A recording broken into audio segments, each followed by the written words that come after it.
Hi, Shannon Waller here, and welcome to the Team Success Podcast. What we've been talking about recently is strategic coaches, what we call extraordinary coach culture, and we have 15 different values. So today what we're going to talk about is number 6, which is the value of free days.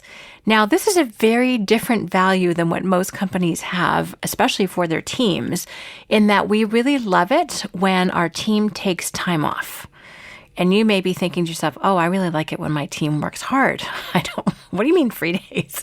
So first of all, let's define what free days are before we keep going. And by the way, we think that free days are really important for everyone, not just your team, but also for you. We also think it's important for your business partners and your vendors. So free days is a value that we actually have for everyone, including our clients. So what is a free day? Well, a free day, by our definition in the entrepreneurial time system, is 24 hours, midnight to midnight, during which you do absolutely no work. Let me say that again. 24 hours, midnight to midnight, during which you do absolutely no work. So yes, I am defining it by what it is not. But what you do want to do on a great free day is to fill it up with activities that you find really rejuvenating, that energize you, that excite you. Spend time with people outside of your business life that are stimulating and interesting and nourishing to you and your soul and what you're up to in the world. And to relax, just to actually wind down from being on all the time. So we really have this as a value, and it's a very different value, again, than most companies have for their teams. But here's what the thinking is. Here's why it's so important. When people are rested, when they are rejuvenated, they're also their most creative. And if we're going to be an exponentially growing company, if we're always going to be growing, which is one of our taglines, then we need people who have some energy for that. If people are drained and depleted and not working at full power, then that's not going to help us get where it is that we want to go. The other thing is we're a big believer in, I was going to use the word balance, but we're a big believer in working hard, but also playing hard. We have lots of things that we're up to in all of our lives. Work is not the only thing that's really important. Everyone in our company, owners included, loves to do things outside of work. And, the purpose of life is not work. The purpose of life is life. So it's really, really important that we schedule time for that because it is really important. And I had a really interesting conversation with several team members who said that the fact that we have what most people would consider a very generous free day policy, so it's 40 days off a year, and that includes statutory holidays. So if you do the math, that works out to a total of 8 weeks, 2 weeks of which are statutory holidays. So that means 6 weeks vacation for everybody, where you are not expected to work. In fact, if you don't use it, you lose it in our schedule. So it's really important that you take your time off. We want you to be rested and rejuvenated. And that's part of the deal when you come in to work as strategic coach. And that kicks in immediately. So this is not normally how people handle free days. This is a really different way of thinking about things. Normally, time off is actually a form of pay, and vacation time increases with seniority, so it actually becomes a form of status. We do not look at free days at all in that regard. As soon as you've passed your probation period in 3 months in Strategic Coach, those 6 weeks are yours to take. And that's really exciting for a lot of people. And again, going back to that conversation I had with some folks in a training session, the question was, well, why did you join Strategic Coach, or what keeps you here? And for a number of people, more than half the group, they said, well, in the previous company I worked for, I worked all the time. I made the company a lot of money, which I could track because I could see how much revenue I was bringing in. And I just worked longer and worked harder and saw no benefit in terms of increased money. I saw no increase in terms of time. In fact, I had less time off, and my health was compromised. I realized I had to make a change, and so I looked around for a company where I got to do the work that I really loved to do and was really good at and passionate about, but also where I could have a life, and Strategic Coach was it. So we attract people because we have a value of free days. Some people just pay lip service to free. Oh, yes, sure. Everyone takes their time off. No. Internally with the culture, it's not cool to take all your time off. In fact, it's cool to see how late you stayed or the fact that you worked over the weekend. If someone says they did that, we're kind of like, well, what's wrong? Do you need help? You shouldn't have to work on the weekend.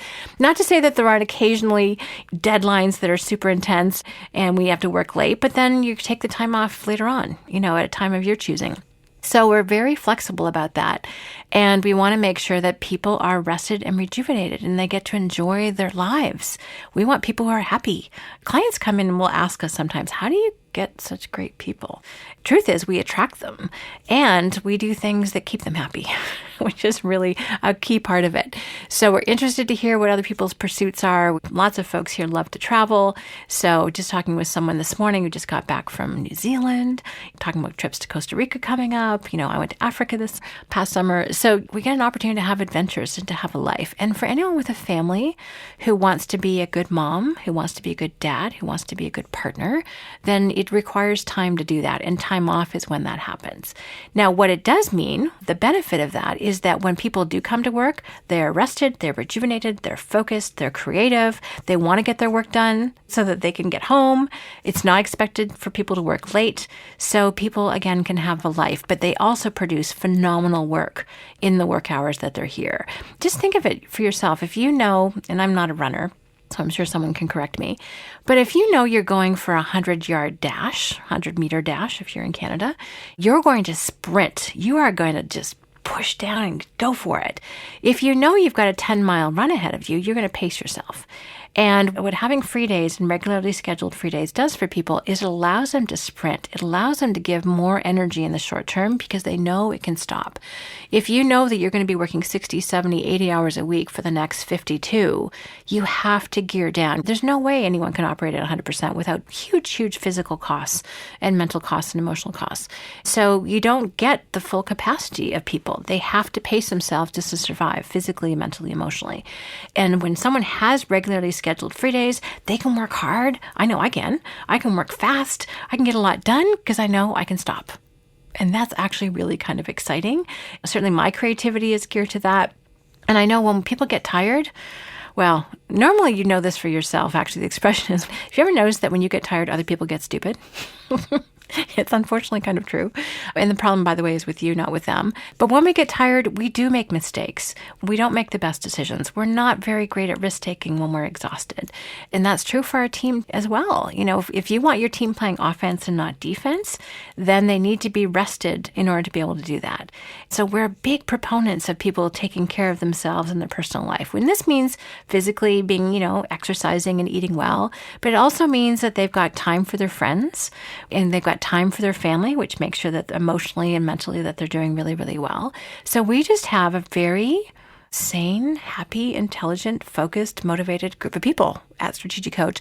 The reason why, in addition to unique ability that we've talked about in a previous podcast, is because of the fact that people are able to take free days. They're able to take 24 hours, midnight to midnight, away from work where they're not expected to check email. They're not expected to check in. They're not expected to do industry reading or articles or learning. They're just expected to rejuvenate. And the word rejuvenate means to make oneself young again. It means to replenish, re-energize, as I was talking about. And when there's an opportunity to do that, you can be your best self. You can give your best work. And that's really what we want on board at Strategic Coach. So in terms of how you can implement this in your own business, first of all, if you're a team member listening and you have time off, rule number one is take it. And a lot of us tend to compromise our own free time. We may think, oh, well, I didn't get to this project, so I'm going to do it on the weekend, or I'm going to work late. I used to be incredibly guilty of that. However, after being around this for a really, really long time, it's changed some of my habits. And now even if I take work home, I don't even look at it. It's kind of ridiculous. It's like, I can have a conversation with my briefcase, or I can just leave it at work. My knapsack. So now when I'm home, I'm home.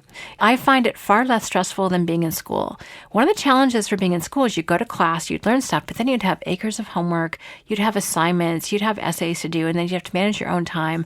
I really love that I can come to work and I'm ask people around me, I'm pretty focused. Not that I don't chit chat, but a lot I want to get done. And I like being scheduled to keep my energy level high. And then I like being able to go home and stop and not have to do it at night. I find that very, very stressful. So I actually find working this way much more energizing, much more suited to my mental energy and creativity. And I am far more productive than I was in high school or university, or even in earlier jobs when I had the highest billable hours in my previous company because, well, first of all, I think I wasn't that efficient. But also, I just put in a lot of hours and I was just thought that was how it had to happen. And I was tired all the time. I didn't eat all that well. I don't think I was all that healthy.